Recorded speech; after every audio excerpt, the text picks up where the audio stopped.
रवीन्द्रनाथ ठाकुर 164तम जयंती उत्सव पालन प्रतिवर्ष भली चलित वर्ष मध्य सांस्कृतिक अनुष्ठान हियर माझे पक्षर विश्वकवि रवीन्द्रनाथ ठाकुर 164तम जयंती उत्सव कटक शताब्दी भवन ठारे महासमारोह पालन हो जाइछि।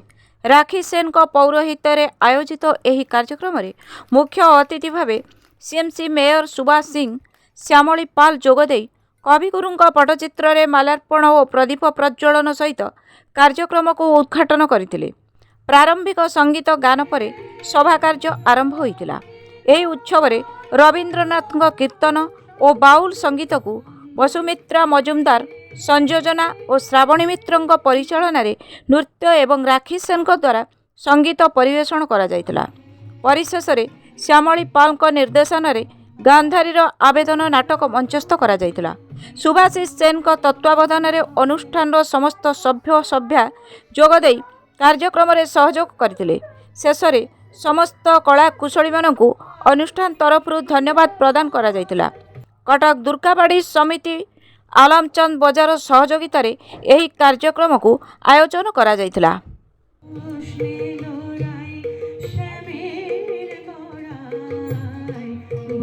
सेन एवं मोर विशेष होती श्रीमती राखी सेन आम रवीन्द्रनाथ ठाकुर जयंती पालन कर महात्मा कौन अच्छे जयंती तो 9 तारीख दिन चली जाइए आम एत वर्ष टी देरी हो जामर प्रत वर्ष आम या पालन करूँ।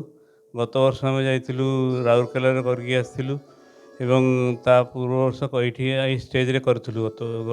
गत वर्ष आम करूँ कारण गत वर्ष राउरकेला प्रोग्राम दिन आज मुख्य वस्तु गोटे नाटक नाटक गीत भी संगीत भी अच्छी आमर नाटक अभिमुख्य कौन अच्छे रवीन्द्रनाथ दृष्टि महाभारत उपर गोटे आख्यान को से केमती वर्णना कर भाषा रवीन्द्रनाथ भाषा लिखाई निजे लिखिं से सुंदर भाव से वर्णना कर अभिनय कर देखले बहुत ही बढ़िया लगे। बहुत ही बढ़िया गोटे नुआ जिन जापारू एवं रवीन्द्रनाथ ठाकुर बहुत सारा नाटक अच्छी बहुत अच्छी ता गोटे छोटिया पार्ट आम आज ये देखिपालु।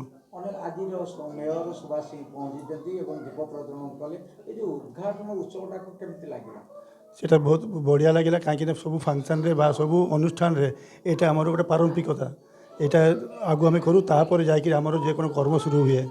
आज कार्यक्रम रवीन्द्रनाथ ठाकुर प्रसार प्रसारण दिगरे आगामी दिन कौन लक्ष्य रखी आम चाहूँ वर्ष को वर्ष जिते आम ट्राए करूँ जे आमर जिते भल हम जिते उन्नति सहित आम कहीं रवीन्द्रनाथ ठाकुर आमको बहुत किसी शिखैकी जाती आम तार अस्तित्व बजाय। मो ना हूँ अग्नित्र सेन मु सुभाषिष सेन पुओ मु ए नाटक अंशग्रहण कर दुर्योधन मु कर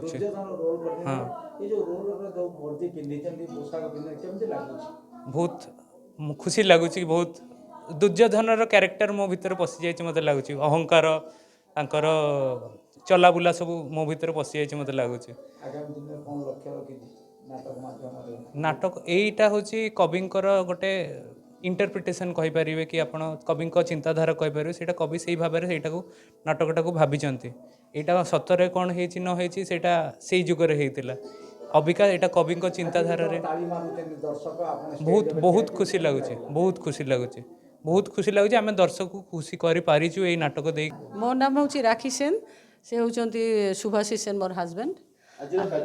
आज कार्यक्रम रवीन्द्र जयंती उपलक्षे आम सब वर्ष 2006 आम आरंभ करी रवीन्द्र जयंती करवा और कटक 2006 आरंभ होती और यही तो आम चली आमर यहाँ खूब खुशी रे आम करे बहुत समस्त खुशी भी अच्छी प्लस कर्मयोग गोटे अच्छी पछरे गोटे बहुत परिश्रम अच्छी हाँ सब मिसाइक आम यहाँ करुँच बहुत खुशी रे करुँच पूरा गोटे मास धरिकी आम रिहर्साल तार आगुरी आमर प्लानिंग चले कौ अनुष्ठान।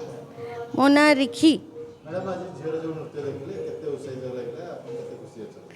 झीर डांस तो मत बहुत भल लगे। रवीन्द्रनाथ उपरे जो रवीन्द्रनाथ लिखित जो गीत रे से गाइला बहुत फेमस गीत तार गीतर बहुत मानेटा बहुत भल। श्रेयान्वी दास आज जो गीत नाचिलो से गीतर कौन थिला को गीत रे नाचिलो पगला हवा ये गुरु के थे तुम स्मृति मिस कटकरू रजत कुमार महांती का रिपोर्ट सत्य समाचार।